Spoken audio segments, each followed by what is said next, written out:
Hey guys, I just finished watching the season finale of Dandadan.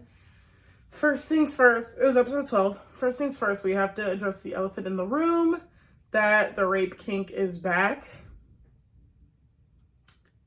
So that's something. I don't know what's with this author and putting Momo in situations where she's going to get violated. I don't get it, but it's there nonetheless. Very, very strange. Like, I mean, one episode, sure, two, okay, but three, it's literally, and this reminds me of the TikTok that I was trying to watch that one time, where they said, like, oh, especially the last episode just proves everything I thought about Dandadan. And I'll have to agree, but also disagree, because it's like, okay, this is now the third or fourth instance of somebody being threatened to be violated. Maybe the fifth instance if we count the time that Okaroon in the hallway was whatever happened there. So it's getting really weird, like especially the whole thing about gators, and it does seem like there's this like obsessive nature to these scenes. It's really fucking weird. So let's just call a thing a thing. Second thing I want to say was I enjoy the kind of friendship starting between Ken and Gigi is his name. Gigi's very annoying, but he's not like a bad, like awful character, right? Like there's this stereotypical character who is like a piece of shit and he's like, don't get in my way, you know, like I had my eyes set on this girl for a while now. I find it interesting how it's always like, it's like the Twilight effect. The Jacob never gets the girl at the end. If you knew the girl longer, you don't get the girl. That's just how it is. Because like I feel like maybe like there's something in a girl's mind that staples you to what you were. So if you were the childhood friend, they can never see you out of the light of childhood friend. Maybe. That's how it works sometimes. I know that there's a couple guys where, you know, me and them started off as friends. And then I was like, you know what? I feel like we'd make a pretty good more than friends. And then shit's popped off. But I feel like for the most part, people like to keep people in their designated script in their life. So if you start off as a friend, you're usually going to end up as a friend. I think that's just how it goes. That's just like the realistic view of things. Other than that, the grandma's still cool. I really didn't give a fuck about the two mannequins in love. They really only serve the purpose to show Ken, like, hey, like, if you don't get a move on, someone else is going to get your girl. I found myself not rooting for Ken. I don't know what it is. I'm not rooting for Ken and Momo. I'm just not rooting for that pairing. I don't know what it is. And hopefully something changes in my brain for the next season. But as of right now, I'm not rooting for them as a couple. You know, they have cute moments or whatever, but like, I guess from a psychologist's perspective, Ken's insecurities are so fucking deep-rooted that he has a lot of like self-work that he needs to do before I can say, and obviously, you know, these are teenagers. These are people in high school. But it's one of those things where like if you tie your identity too much to a person while your brain isn't fully developed, when you get to like a bigger age, you're fucking lost. You don't know who the fuck you are. Your identity's all screwed up. And I definitely could see that being the case for Ken because, you know, Momo was his first friend. And then now this Gigi character has the potential to be his second. I do like how Gigi called him out and he's like, hey, you're in love with Momo, aren't you? And Ken was like, what? I just respect her a lot. Like, my respect for her goes above that.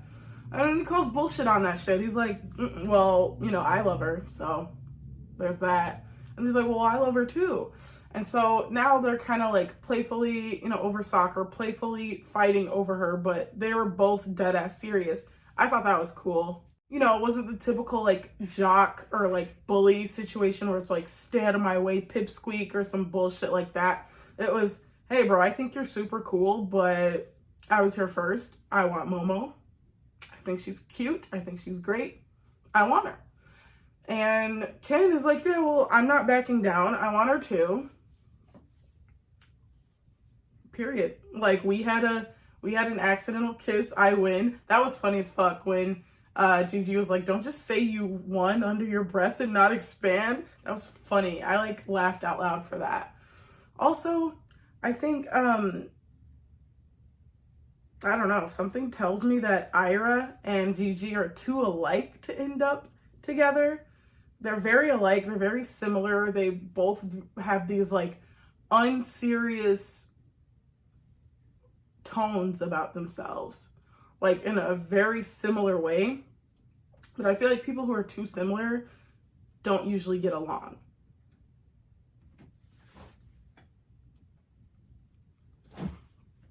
My biggest thing is that I guess I'll feel better. I feel a lot better about Ken once he gets some self-esteem about himself. Genuinely. I'll feel a lot better about his character once he's like, look, I know I'm not the hottest. I know I'm not the tallest. But I'm fucking valid. You know, I was cringing under my fucking skin when he was trying to fight for Momo's attention on the train. He's like, look, aliens, look, kappas, look. And it was just like crazy. But I do like how Ken said that, like, hey, like, I wish he was a fucking terrible guy, Gigi, but he's not. He's pretty cool.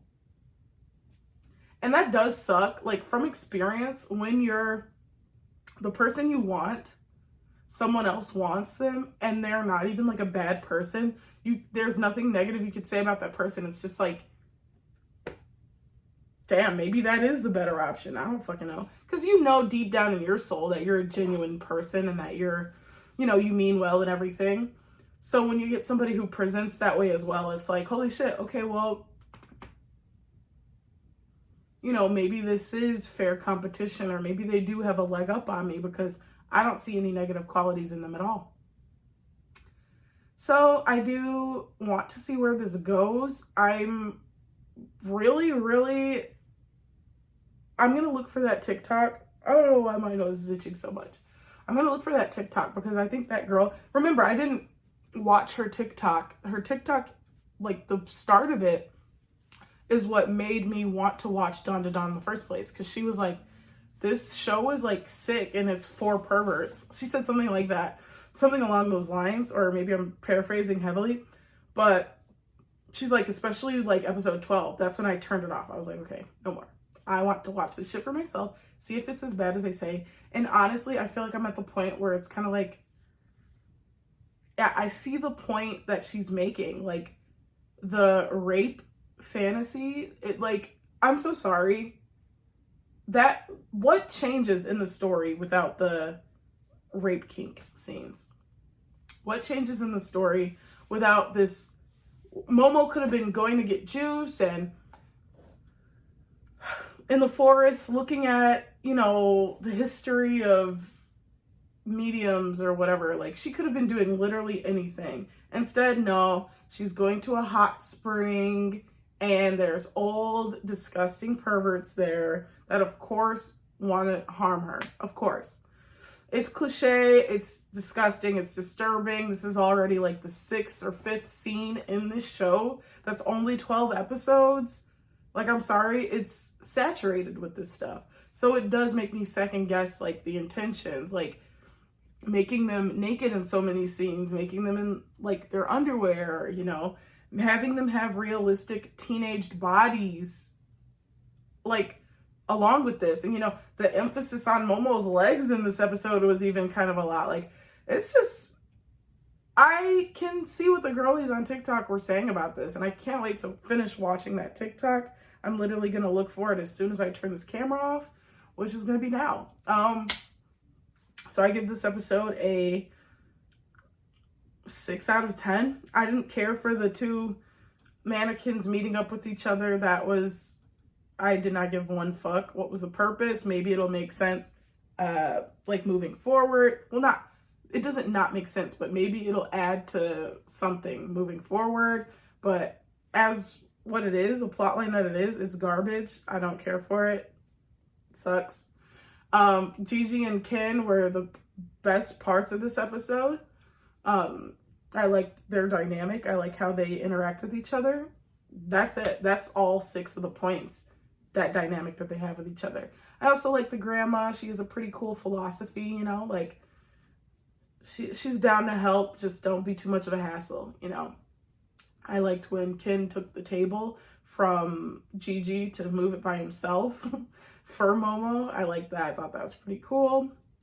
Otherwise, yeah, the shoujo aspects of this show are pretty good. It's just that I find Ken a little bit unlikable as a character because of how insecure he is,